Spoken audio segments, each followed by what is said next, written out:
Yo, halo guys, para pencari hiburan lewat media anime. Kembali lagi bersama MC Naif di sini. Dan kali ini, MC Naif akan menceritakan alur dari anime Sentai Daishikaku atau yang bisa disebut Go Go Loser Ranger episode 1 dan 2. Anime ini tayang saat musim spring 2024. Dengan kata lain, anime ongoing baru. Gimana alur cerita dari anime ini? Langsung saja kita mulai.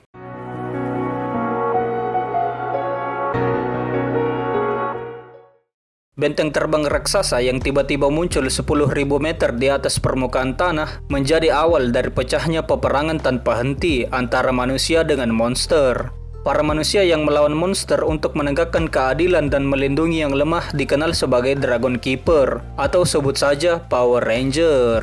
Pertarungan antara kedua kubu ini telah berlangsung selama 13 tahun lamanya sampai diadakan sebagai acara mingguan yang sangat menarik minat banyak orang dan para penonton sangat mendambakan pertarungan yang sengit terjadi. Red Keeper atau Ranger Merah datang ke stadion untuk menyapa orang-orang di sana. Dia adalah pemimpin kelompok Power Ranger Dragon Keeper yang dapat diandalkan, sekaligus sosok yang sangat dikagumi.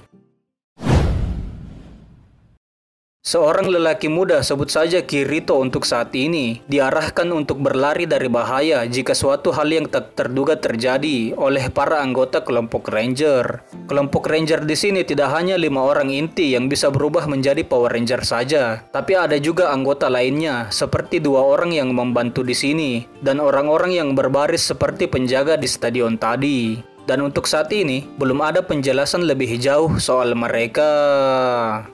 Kata Kirito, sudah lama tidak ada korban berjatuhan, jadi pengarahan itu tak diperlukan. Lalu si gadis cantik itu dengan gampangnya membalas, kalau itu hanya kewajiban mereka untuk mengatakannya.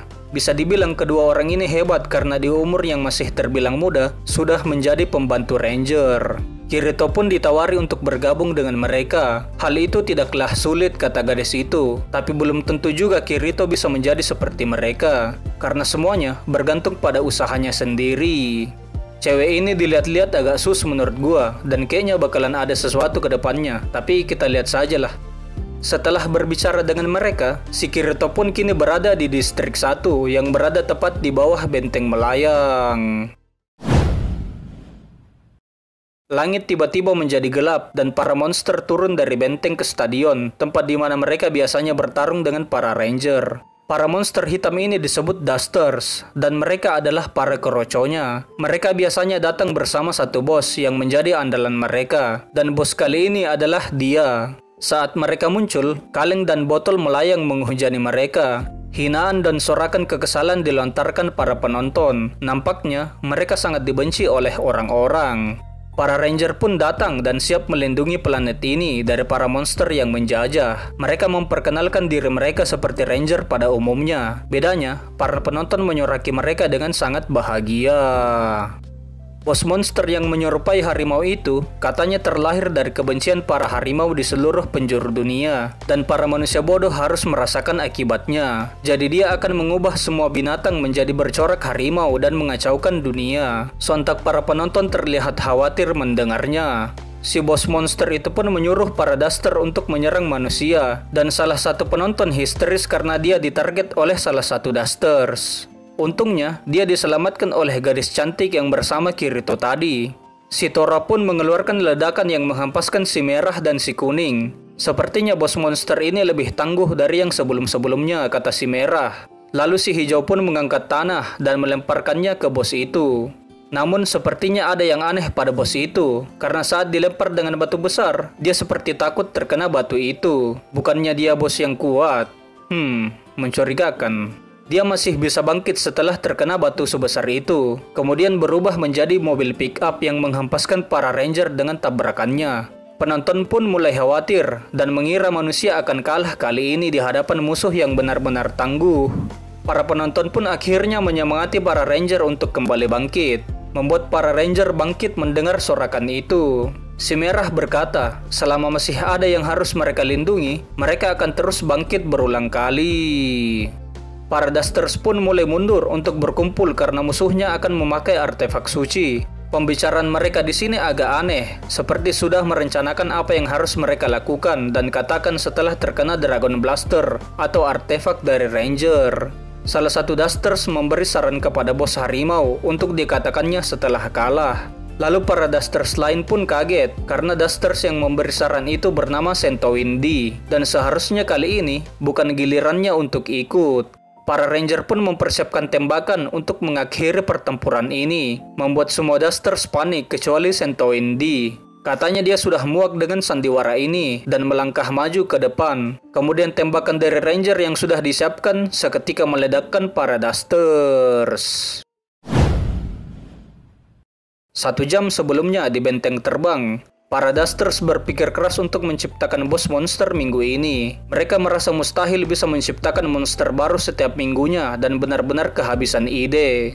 Sebagian Dusters mendengar radio yang memberitakan keadaan di stadion saat ini yang ada pada awal scene saat anime ini mulai. Mereka telah bertarung selama 13 tahun dan awalnya tak bisa menebak kalau mereka akan jadi seperti ini. Hanya dalam waktu setahun sejak kemunculan benteng terbang, semua bos petinggi mereka telah dikalahkan oleh para Ranger. Dan mereka dipaksa untuk melakukan kekalahan demi kekalahan memalukan di depan publik yang tidak menaruh curiga setiap minggunya. Namun mereka masih belum menemukan jawaban kenapa mereka dibiarkan hidup, padahal semua petingginya punya nasib yang berbeda. Sentoin G pun memikirkan dengan keras monster yang harus mereka keluarkan minggu ini karena waktu sudah mulai menipis. Dan gambarannya seperti ini.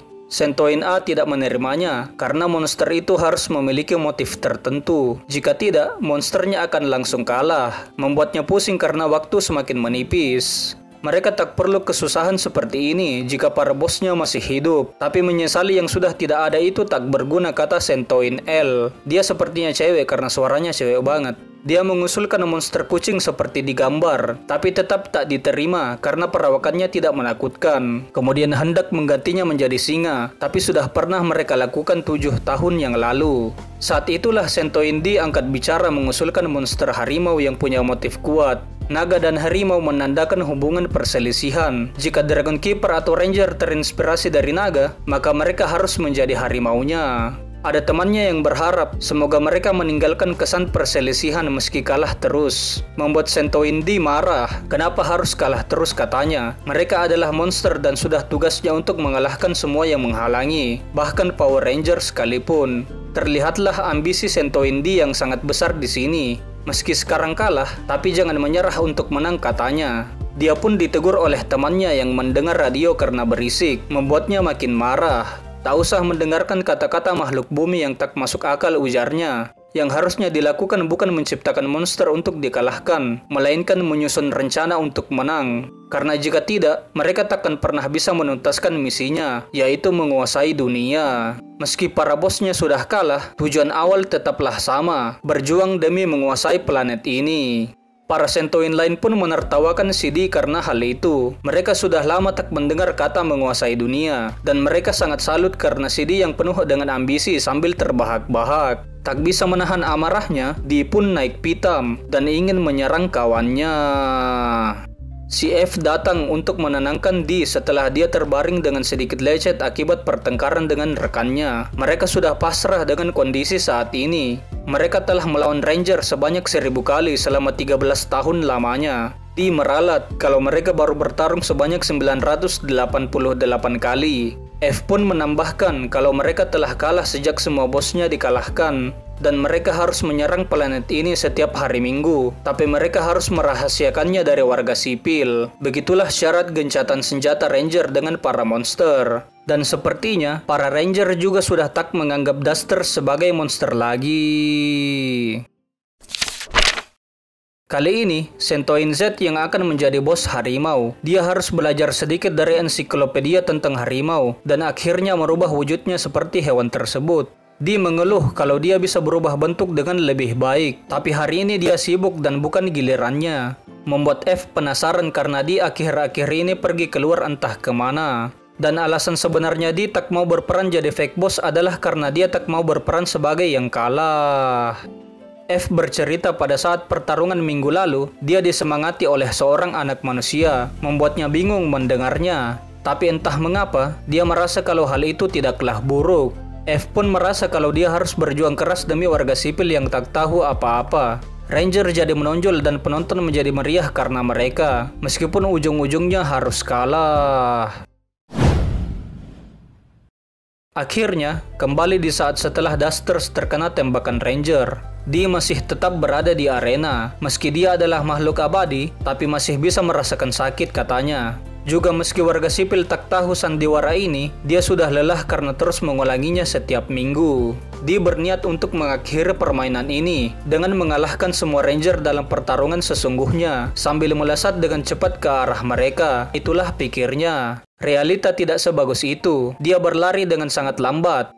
Si Merah pun ingin mengurusnya dan kembali bersandiwara. Si Merah berkata kalau ada petarung yang berani juga terlihat kuat. Di saat Dee berlari, dia mendengar suara anak kecil yang menyemangatinya.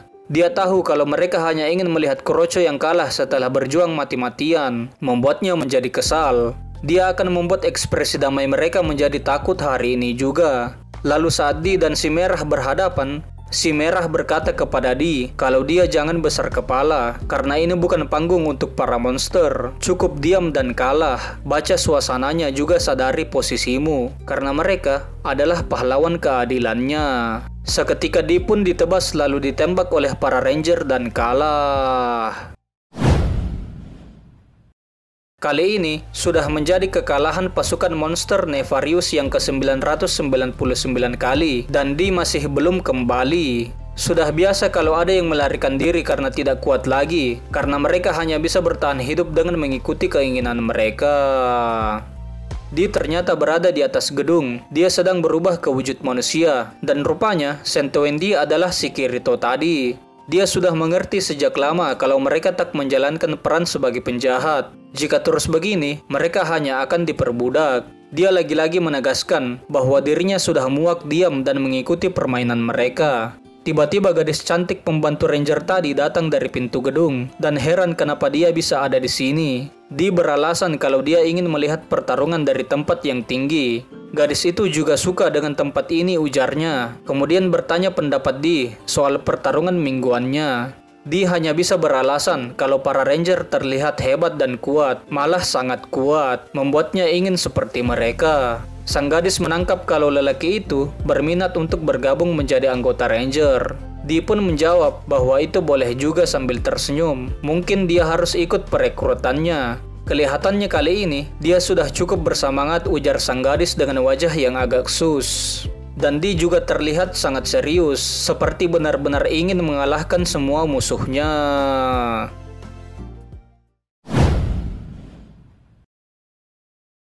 Pertarungan melawan monster dimulai saat benteng terbang muncul di planet ini. Para monster yang berasal dari benteng itu tak bisa mati, dan dengan tubuhnya yang abadi, mereka menyerang manusia tanpa ampun. Tapi umat manusia takkan kalah. Mereka menghancurkan para monster dengan menggunakan artefak suci, sebuah senjata yang diciptakan setahun setelah peperangan dimulai. Lalu dengan artefak suci itu, pasukan Ranger akan melindungi umat manusia dari para monster jahat. Dee yang menyusup ke dalam pendaftaran pasukan Ranger nampaknya lagi sedang ujian kebugaran.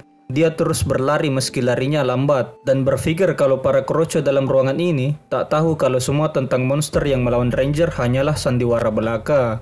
Dee bertujuan untuk menghabisi 5 Ranger utama, yaitu Dragon Keeper yang telah menyapu bersih para bosnya. Dan untuk melakukannya, dia harus tetap tenang selagi menunggu sampai waktu yang tepat tiba. Dee kini berada di markas Ranger. Dia sedang mencari para Dragon Keeper, namun mereka tak berada di sini. Pria yang mengundang Dee untuk masuk ke dalam bagian Ranger tiba-tiba saja sudah berada di belakangnya. Namanya adalah Sakurama Hibiki. Dia sangat senang karena Dee mendaftar dan ikut ujian. Gadis misterius yang sebelumnya juga berada di sana, namanya Suzukiri Yumeko. Dialah yang memberitahu tentang Dee kepada Sakurama. Makanya Sakurama bersemangat saat melihat Dee berada di markas Ranger, meski Dee bisa saja gagal dari ujiannya. Sebelum lanjut, kita pakai nama Yumeko aja guys buat si cewek misterius ini. Sama si cowok ini Hibiki aja biar gampang. Oke, sedikit info kalau dua orang ini manggil satu sama lain pakai nama keluarga mereka, padahal mereka ini partner. Kalau gitu lanjut. Hibiki percaya kepada Dee kalau dia bisa lolos. Selama ada niat pasti bisa, sambil menempelkan wajahnya ke Dee. Rupanya para fighter atau Sentoin memiliki tubuh yang sangat rapuh dibanding penghuni asli planet ini. Ditempel wajah saja sudah bisa membuatnya retak. Saat itu Dee sadar kalau Yumeko menatapnya dengan tatapan tajam. Anjir, tatapan dingin. Dia takut kalau penyamarannya sampai ketahuan, namun sepertinya Yumeko tidak menyadarinya. Lalu mengajak Dee ikut pergi makan siang bersama mereka, sekaligus bisa menjadi perayaan sebelum dia bergabung menjadi anggota Ranger. Dee malah mengejek kalau kedua orang itu bodoh di dalam benaknya karena tak menyadari kalau dia adalah monster. Dan kini, akhirnya dia berhasil menyusup. Para Sentoin di benteng terbang sedang bersenang-senang, namun kesenangan mereka harus terhenti dengan datangnya Red Keeper dan Blue Keeper di sana. Katanya mereka datang bukan untuk bertarung. Mereka adalah rekan yang membuat gencatan senjata. Tujuan mereka datang tidak lain adalah untuk mencari seorang pengkhianat. Si biru mencurigai kalau semua monster di sini ikut terlibat dengan si pengkhianat. Dia kesal melihat sekelompok monster yang kelihatan sama, tapi tak punya pikiran yang serupa. Maka dari itu, dia menyuruh si pengkhianat untuk menunjukkan dirinya. Tapi Sentoin Dee belum kembali sejak pertarungan terakhir, membuat si biru makin kesal mengira mereka menyembunyikan monster itu. Kemudian dia menunjuk Sentoin A yang ada di depannya sebagai pengganti untuk memperbaiki segalanya. Si merah menyela kalau si biru salah. Mereka juga telah dikhianati dan merasakan kesedihan yang sama. Hanya Sentoin Dee yang salah karena tak bisa mengikuti perjanjian. Dia pun menerimanya dan meminta laporan mereka kalau si pengkhianat sudah kembali. Kata si merah, mereka adalah rekan yang telah berjuang bersama selama lebih dari 10 tahun. Maka dari itu untuk mencegah kejadian seperti ini terjadi lagi, Ranger akan membuka cabang Blue Garrison di benteng terbang ini. 2 orang dari cabangnya akan diposisikan di sini bersama bawahan mereka. Para monster akan diawasi dan melakukan perintah mereka saat diperlukan. Terlihat raut wajah para Sentoin kalau mereka tak bisa menerimanya.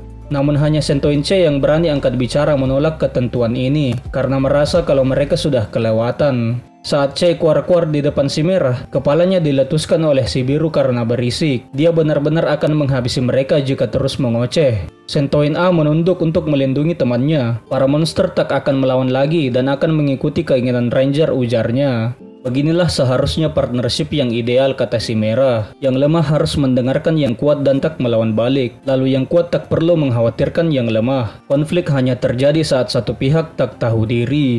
Mereka yang berkhianat dan mengganggu kedamaian akan diberikan hukuman. Ranger berencana menghabisi pengkhianat seperti para petinggi monster sebelumnya. Terlihat tirani para Ranger kepada monster di sini sangatlah kuat. Sentoin F berpikir kalau dia tak boleh bertindak bodoh seperti yang dilakukan si Dee. Dia harus terus mendengar Ranger dan hidup menjadikan seperti ini. Hanya itu yang bisa dilakukan saat ini. Namun batinnya tidak menerima kalau hanya itu yang bisa dia lakukan. Dee sedang makan bersama 2 orang Ranger. Katanya dia tahu cara memakai alat makan, tapi di mata mereka berdua tidak seperti itu. Yumeko menjawab pertanyaan Dee tadi soal keberadaan Dragon Keeper. Mereka biasanya tidak berada di markas dan bisa ditemukan di garrison masing-masing yang tersebar di kota Amanogawa. Tugas Ranger tak hanya membasmi monster, tapi juga berpartisipasi dalam kerja bakti di setiap wilayah, hingga membantu pihak kepolisian memecahkan kasus dan menuntaskan masalah, karena dukungan masyarakat sangatlah penting. Mendengar hal itu, Dee nyerocos tanpa berpikir. Kalau masyarakat tahu pertarungan antara monster dan Ranger hanya sandiwara, pasti mereka akan dibenci. Seketika kedua orang itu kaget mendengar Dee mengatakan itu. Dee pun sedikit panik ketika sadar apa yang baru saja dia katakan. Untungnya Yumeko berkata kalau dia sudah menonton video yang mengatakan kalau semua ini hanya akal-akalan Ranger. Akhirnya Dee pun terselamatkan. Dee berpikir kalau mungkin mereka benar-benar tak tahu kenyataannya. Oleh karena itu, dia akan mengamati lebih lama lagi. Seorang anak kecil yang bersama ibunya datang dan berterima kasih kepada Hibiki karena sudah menyelamatkan mereka sebelumnya, lalu meminta untuk foto bareng. Pemilik restoran juga datang memberikan parfait gratis karena selalu dibantu. Saat akan fotobar, Hibiki berkata kepada Dee, faktanya memang ada beberapa yang tidak mengakui mereka, tapi dia tetap bangga menjadi seorang Ranger. Di pun merasa kalau hidup ranger memang menyenangkan. Makan sambil dipuji-puji malah makin enak. Dia bahkan tak pernah melihat makanan ini di bentengnya. Setelah selesai makan, kedua orang itu pun pamit karena ingin melakukan tugas siang. Di mendengar kalau Yumeko akan pergi ke Garnison Merah untuk mengantar surat dan mendapatkan suatu ide. Dia memanggil anak yang meminta vote bar tadi karena ingin menyamar sebagai Hibiki. Kemudian anak kecil itu kabur ketakutan saat melihat wajah Di yang berubah. Saat ini, Di berada di Garrison Merah, tempat di mana para skuadron merah berada. Yumeko tidak menyangka kalau Hibiki akan datang dan terlihat tidak curiga dengan gelagat partnernya yang berbeda dari biasanya. Di kali ini hanya akan mengintai, tapi dia membawa pisau dari restoran tadi yang disembunyikan di tas kecilnya. Saat Yumeko dimintai surat yang akan diberikan kepada si merah oleh Di, dengan gampangnya dia berikan. Mungkin dia percaya dengan Hibiki, karena Hibiki terlihat seperti orang baik. Di sini kita tahu kalau Yumeko berasal dari skuad kuning, sedangkan Hibiki masih belum bergabung ke dalam skuad apapun. Kata Di dalam hatinya, dia sangat tenang. Namun ketenangan itulah yang memunculkan pikiran jahat di kepala Di untuk mengincar kepala si merah saat ada celah baginya. Dia hanya pernah bertemu dengan si merah saat bertarung, jadi dia penasaran apakah musuhnya itu juga memakai topeng dalam kesehariannya. Saat masuk ke Garrison Merah, mereka dihentikan oleh seseorang dari skuad merah. Di menjawab kalau dia ada urusan dengan Red Keeper. Orang yang menghentikannya mengaku sebagai Red Keeper. Di pun tak menyangka akan bertemu dengannya secepat ini, sambil memegang pisau di dalam tasnya. Namun tiba-tiba, Yumeko membongkar kalau dia bukanlah Red Keeper, melainkan Tokita Shun, seorang senior tingkat 3. Hal itu tak akan mengubah bahwa dia akan menjadi si merah di masa depan katanya.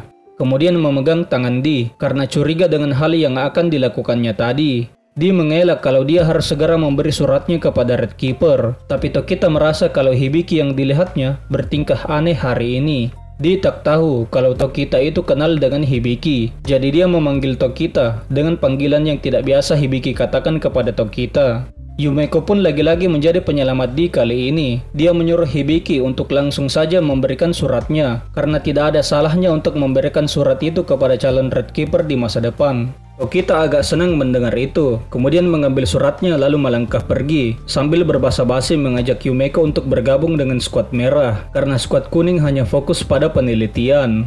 Yumeko menjawab kalau dia lebih suka bekerja secara bebas. Red Squad adalah tim spesialis pembasmi monster, dan semua ranger pasti suka mengalahkan monster. Bahkan anggota bebas seperti Hibiki pasti akan setuju, kata Tokita.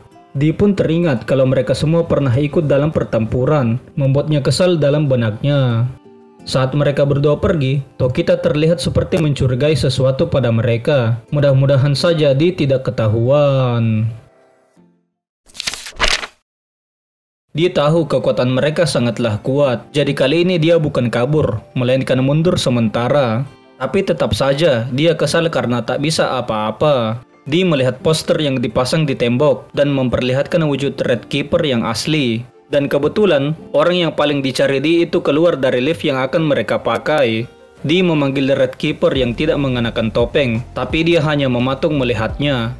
Yumeko lagi dan lagi menyelamatkannya dengan berkata walau bertemu idolamu jangan kegirangan, membuat Di sadar.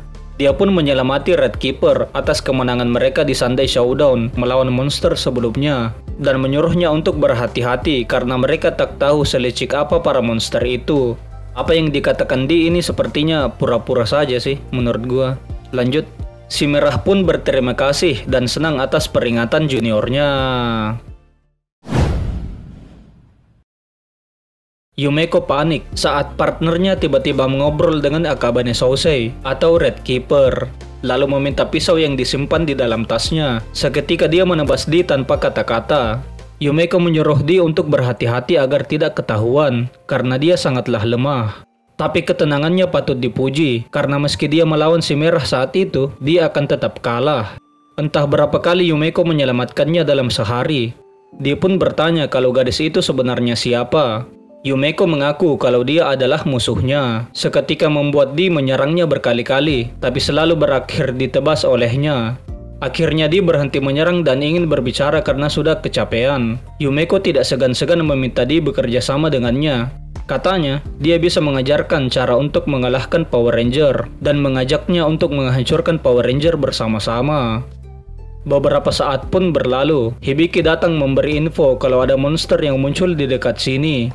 Padahal ini bukan hari Minggu, gumam Di. Dia pun segera ke sana meninggalkan Yumeko sendirian.